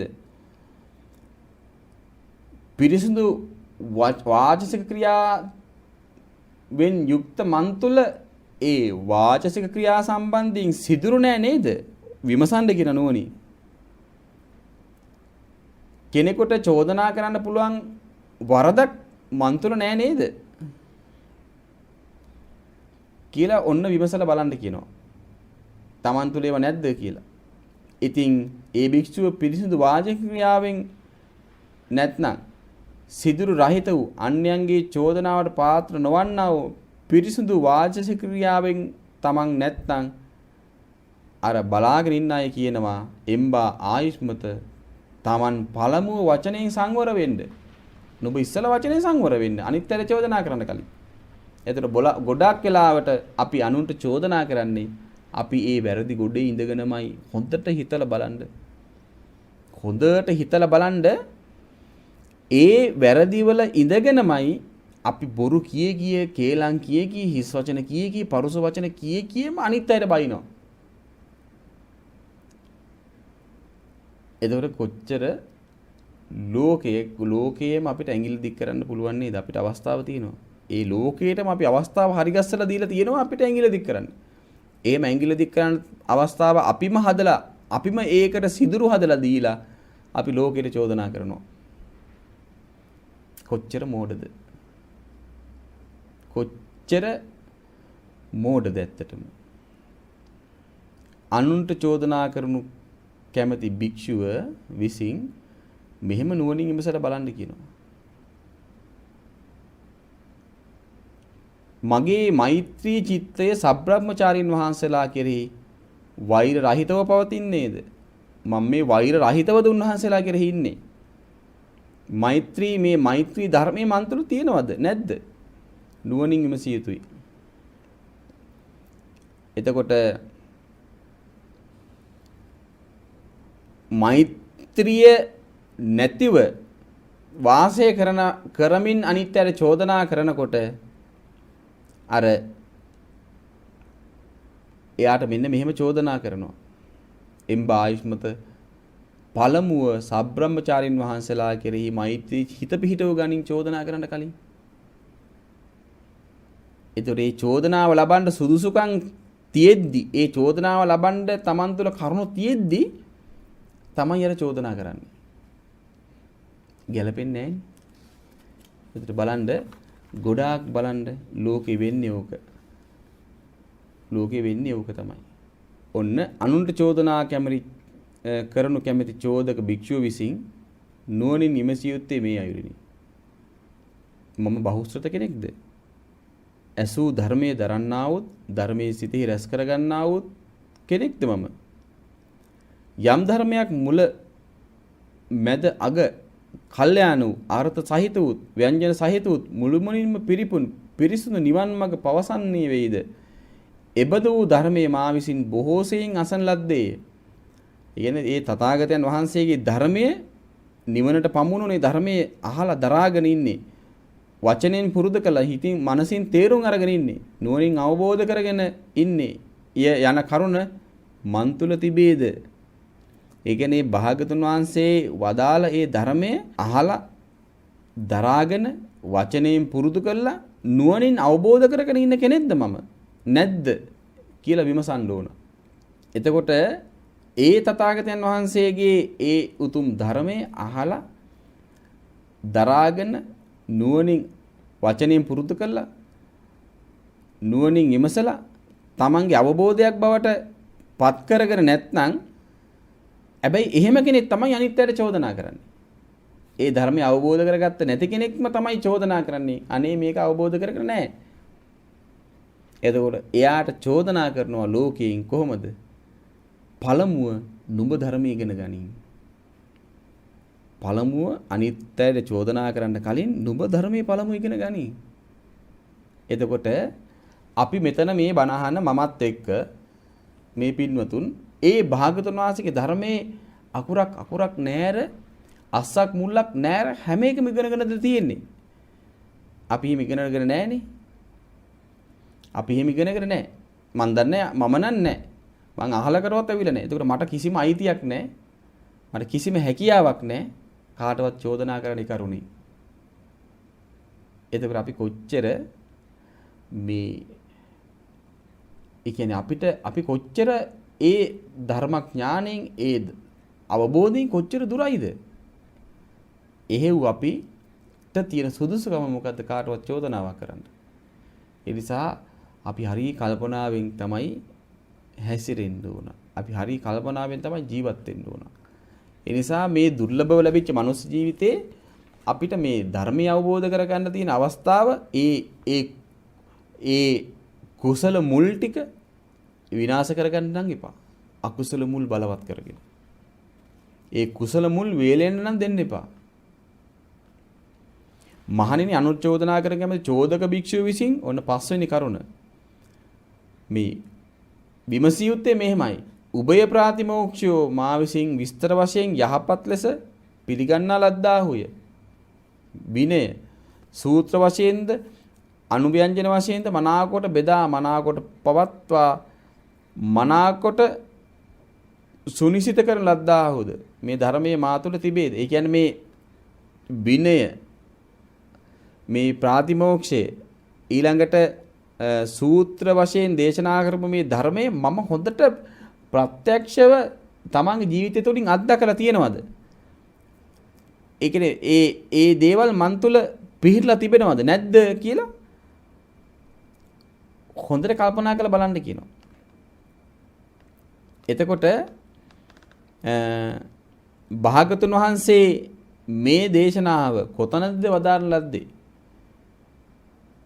මේ දේශනාව කොහිද දේශනා කළේ? කවන කරුණක් අරඹයද මේ විනය ශිල්පදේ පැනවිවේ කියලා තමන්ගෙන් කවුරු හරි ප්‍රශ්න අහනකොට තමන්ට ඒ වලට උත්තර දෙන්න පුළුවන්කම තියෙන්න ඕන. ඒ හැම කරුණෙදිම පෞද්ගලිකව මගෙන් ඇහුවොත් මට හැම කරුණෙදිම උත්තර දෙන්න බෑ. එහෙනම් හැබැයි මම ඉදිරියට එනවා කාටරි චෝදනා කරන්න. එහෙනම් මට ඒ අඩුපාඩු හදාගන්න කොච්චර කාලෙ ඕනද? ඒ අඩුපාඩු හදාගන්න මට කොච්චර වෙලාව ඕනද? එතකොට ඔන්න ඔය කරුණු පහ විමසා තමන් තුල තියෙනවද කියලා චෝදනා කරනවා නම් ඔන්න ඔය කරුණු පහ තමන් තුල තියෙනවද කියලා ඉස්සෙල්ලා විමසලා බලන්න ඕන. එතකොට එහෙම කෙනෙක් හොයාගන්න ලේසි නෑ. ලේසි නෑ. ඊළඟට විමසලා බලන්න කියන ඔන්න ඔය කරුණු පහ. ඊළඟට භාග්‍යතුන් වහන්සේ වදාළ මහණෙනි තමා තුළ පිහිටවා ගත යුතු පස් ආකාරෝ කරුණ කුමක්ද?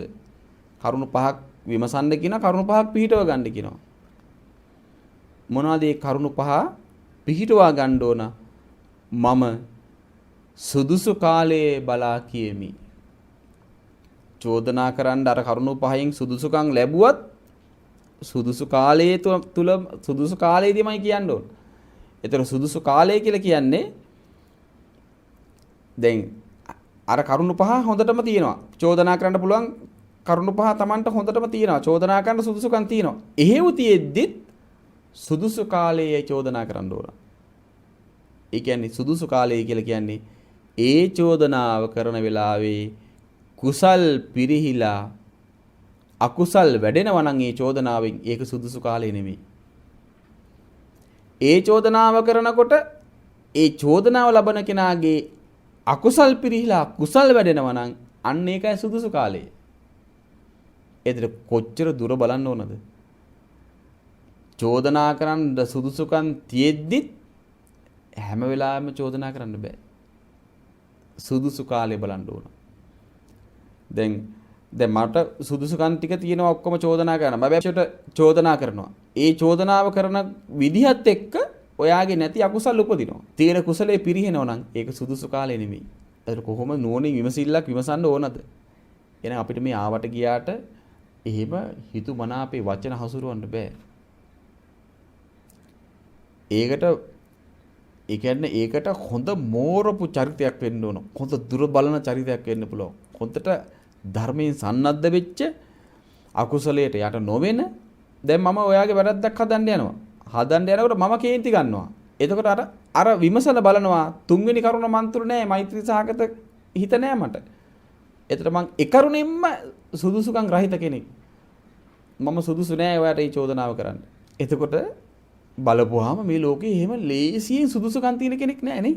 ලේසියෙන් සුදුසුකම් තියෙන කෙනෙක් හොයන්නේ නෑ. එතකොට තමා තුළ පිහිටවා ගත යුතු පස් කරුණ කුමක්ද? එනම් මම සුදුසු කාලයේ බලා කියමි. ඔන්න පළවෙනි කරුණ පිහිටව ගන්න ඕන. නොකල්හි නොකියමි. නිකන් නොකල්හි කියන්නේ ඒ සුදුසු කාලෙම කියනවා. නිකන් මේ ඒකට කාලේ නැති වෙලාවේ කියන්නේ. ඒකට කල්යල් බලනවා. මෙයාට මේ අවවාදය දෙන්න ඕන කාලේ බලනවා. හැබැයි ඒ කාලේ හොඳට බලලමයි කියන්නේ. චෝදනා කරන කොච්චර සුදුසුකම් තිබුණත් නොකල්හි නොකියමි. ඊළඟට සත්‍ය කරුණකින්ම කියමි. සත්‍ය කරුණෙන්ම කියන්නේ බොරු කියන්නේ. එතකොට දැන් අපිට ඇහෙනවා ලෝකේ කාට හරි චෝදනා කරනවා. හැබැයි චෝදනා කරන කෙනා අර Taman තුල විමසලා බලන්න ඕන කරුණු නැතුව චෝදනා කරනවා. එතකොට බලපුවාම ඒ කරන කරුණත් කෙනෙක්ගේ ද්වේෂය අවසන් කියන්නේ.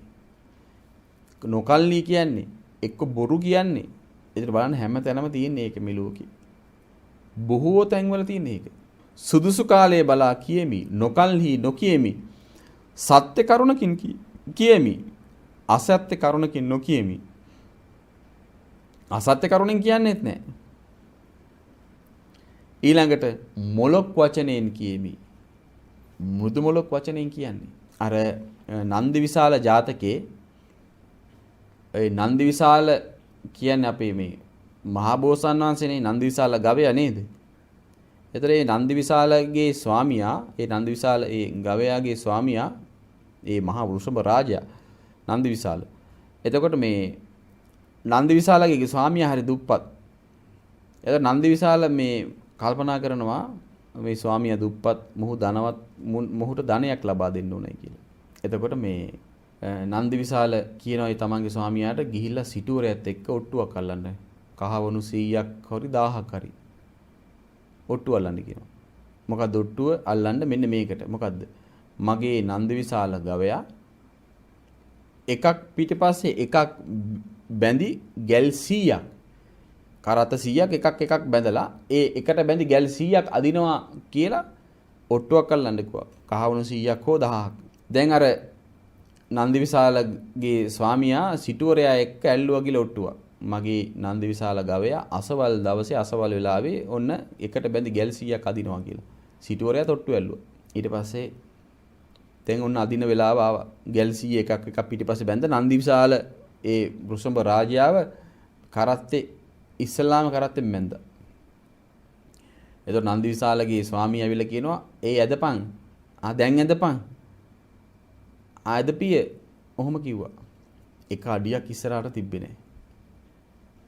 එක අඟලක් අඩිය ඉස්සරහට ගත්තේ නැහැ. එතකොට මේ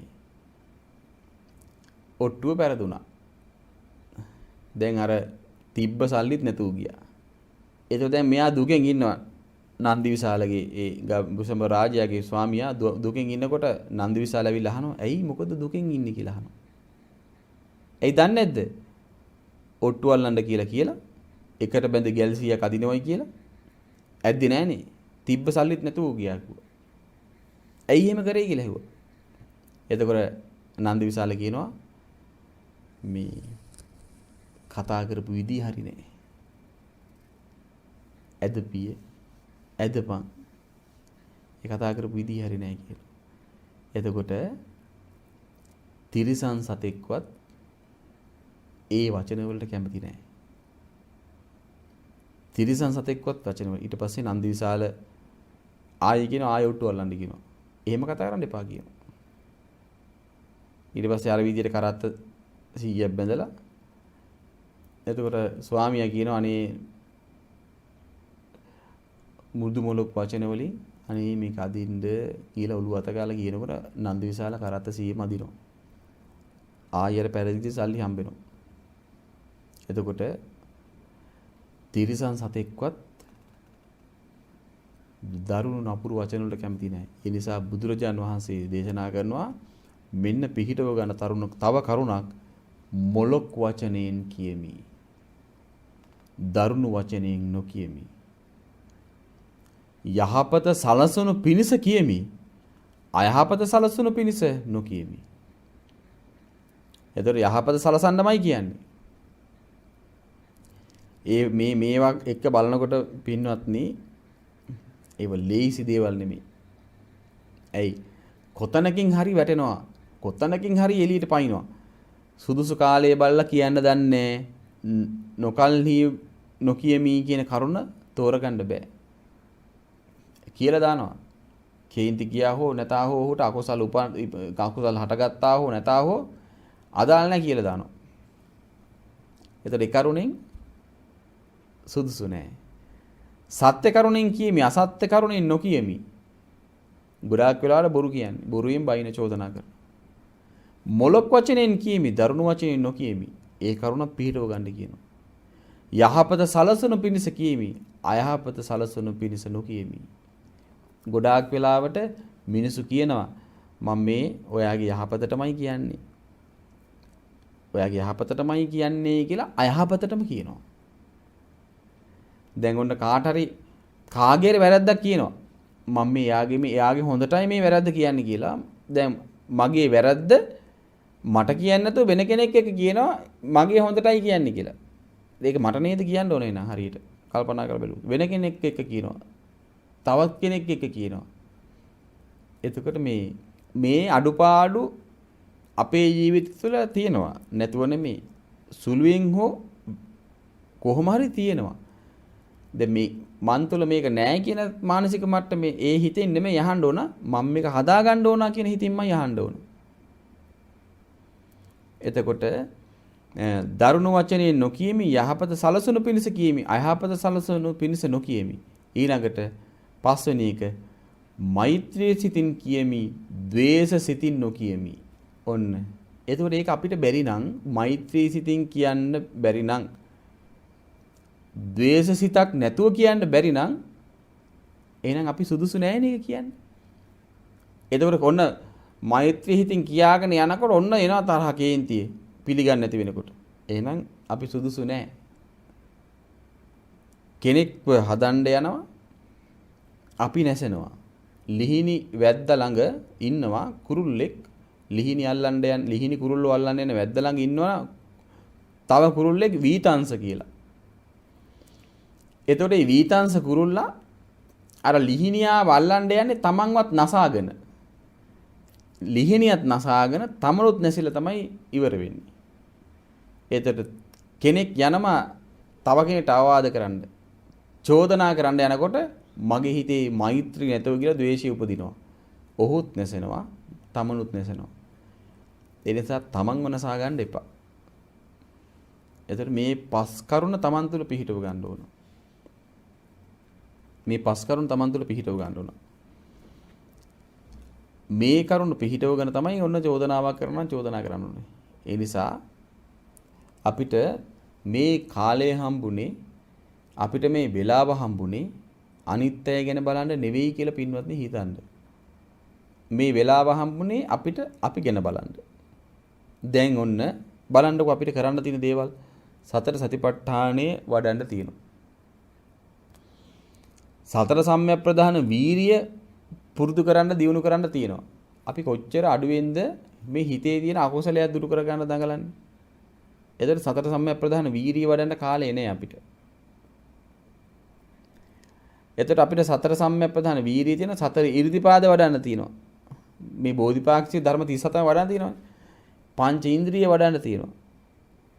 පංච බල වඩන්න තියෙනවා. බොජ්ජංග ධර්ම 7ක් වඩන්න තියෙනවා. ඊළඟට සම්මා දිට්ඨි සම්මා සංකල්ප සම්මා වාචා සම්මා කම්මන්ත සම්මා ජීව සම්මා වායාම සම්මා සමාධි කියන මේ ආර්ය මාර්ගය වඩන්න තියෙනවා. එතකොට අපිට කොච්චර දේවල් කරගන්න තියෙනවද? නේ? එතකොට සමාධිය ගැන හිතන්නකො සමාධිය ගැන මාර්ගාංගේ ඒකෙදි පළවෙනි ධ්‍යානෙ පුරුදු කරගන්න තියෙනවා. දෙවෙනි ධ්‍යානෙ පුරුදු කරගන්න තියෙනවා. තුන්වෙනි ධ්‍යානෙ පුරුදු කරගන්න තියෙනවා. හතරවෙනි ධ්‍යානෙ පුරුදු කරගන්න තියෙනවා. අරූප ධ්‍යාන පුරුදු කරගන්න තියෙනවා. තව කොච්චර සමාධි පුරුදු කරගන්න තියෙනවද? එතකොට අපි ගැනවත් බලන්නේ නැතුව අපි අනුන් ගැන බලන්න ගිහිල්ලා අපිට අපි ගැන තේරුම් ගන්න අවබෝධ කරගන්න තියෙන අවස්ථාව නැති කරගන්නවා. ඒක කරගන්න එපා. ඒක කරගන්න එපා.